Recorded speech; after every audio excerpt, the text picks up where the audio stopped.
Sergio, vos tradujiste varias obras de Piglia, muy diferentes, y también de momentos diferentes dentro de la trayectoria de Piglia. Digo, Nombre falso, La ciudad ausente, Blanco nocturno. ¿Cómo fueron esas elecciones? Cuando yo empecé, yo era estudiante de posgrado y lo único que ya estaba traducido de él era Respiración artificial. Y yo empecé con un cuento, La loca y el relato del crimen.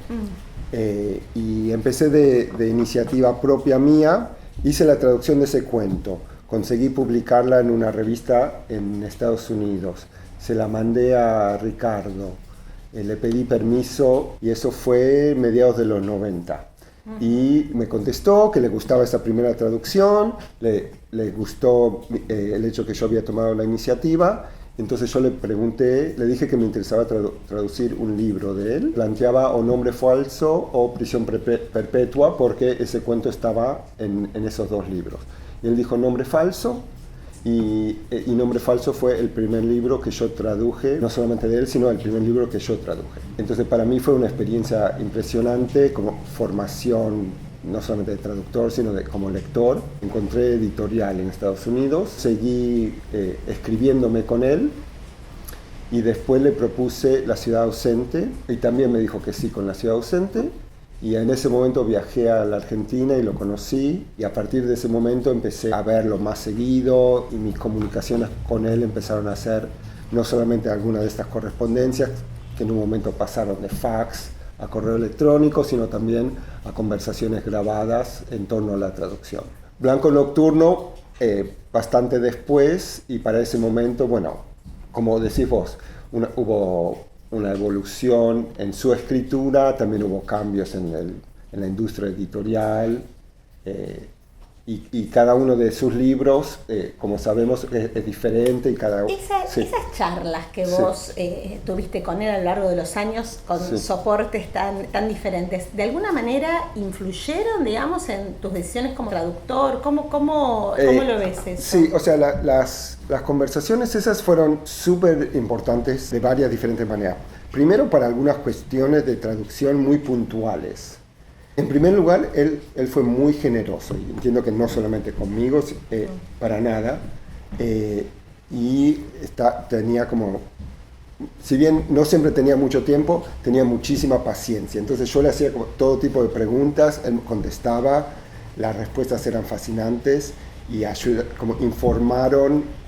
No, él nunca intervino en una traducción, pero siempre estaba dispuesto a hablar sobre el material. No le gustaba hablar tanto sobre sus propios libros. Pero justamente me interesa por esto, ¿no? Porque Piglia tiene una teoría de la traducción, pero es una teoría de la traducción que de alguna manera sobre todo pasa por la traducción cultural, ¿no es cierto? Como si dijéramos que hay una suerte de metaforización de lo que es la traducción, ¿no?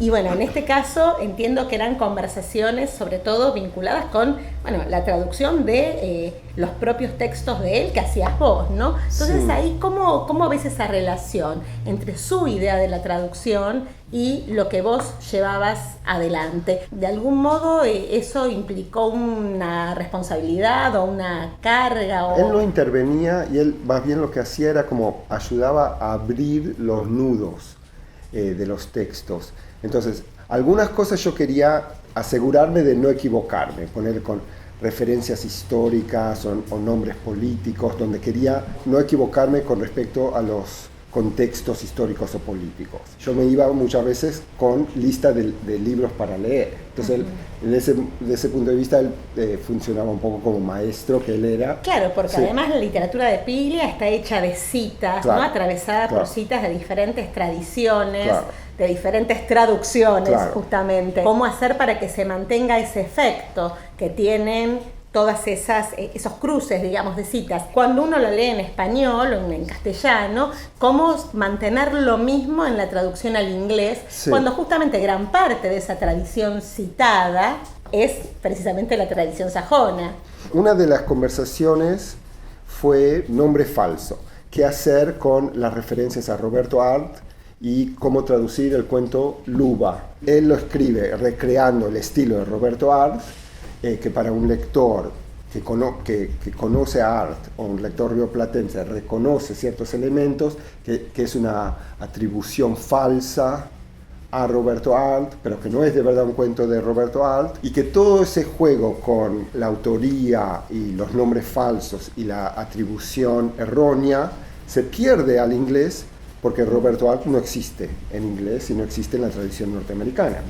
Entonces ahí hablamos mucho sobre eso. A mí lo que me ayudaba era escucharlo a él hablar sobre Art en la tradición argentina. Y él, por supuesto, escribe mucho sobre esto. Entonces yo lo que tuve como conversaciones con él en las cuales él hablaba sobre algunos de los mismos temas sobre los cuales él escribe mucho en crítica y ficción, también aparece en Respiración, que Renzi habla sobre esto, pero era en torno a la traducción, para ayudarme a pensar qué hacer con la escritura de Piglia en voz de Renzi, imaginándose a Arlt, cuando va a pasar a la escritura de Weisman en inglés, imaginándose a Renzi, imaginándose Art que no existe en inglés. Hay vacíos en el principio en inglés. Piglia no existía en inglés, Art no existía en inglés, y yo de alguna manera tenía que llegar a una versión. Decime rápidamente entonces, teniendo en cuenta este gran desafío que explicaste también en esta secuencia, otros dos grandes desafíos de la traducción de La ciudad ausente, de Blanco nocturno y Una deuda con Piglia. Entonces, empiezo con Blanco nocturno porque es más puntual, que es el título, que es el binomio, y que no funciona igual en inglés, porque existe la palabra nocturno, nocturne, pero es un registro mucho más poético. Y lo cambiaste un montón. Y lo cambié, es target in the night, que es el sentido, que es un blanco nocturno, y el hecho que blanco en castellano tiene múltiples significados. ¿De La ciudad ausente? Y de La ciudad ausente es que las historias de la máquina y la referencia a Macedonio Fernández, de vuelta es como el agujero, que Macedonio no está en la tradición norteamericana. Entonces ahí era algo más como de los cyborg, la narrativa.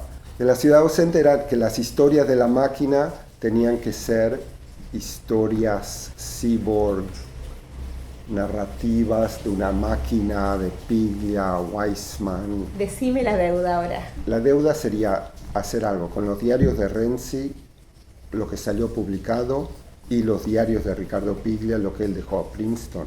Sería traducir los diarios de Piglia y tener eso al lado de los diarios de Pero también Renzi. todas esas grabaciones que vos tenés de esas charlas, ¿no? Que serían ese Piglia y la traducción que esperamos pronto. Muchas gracias. De nada.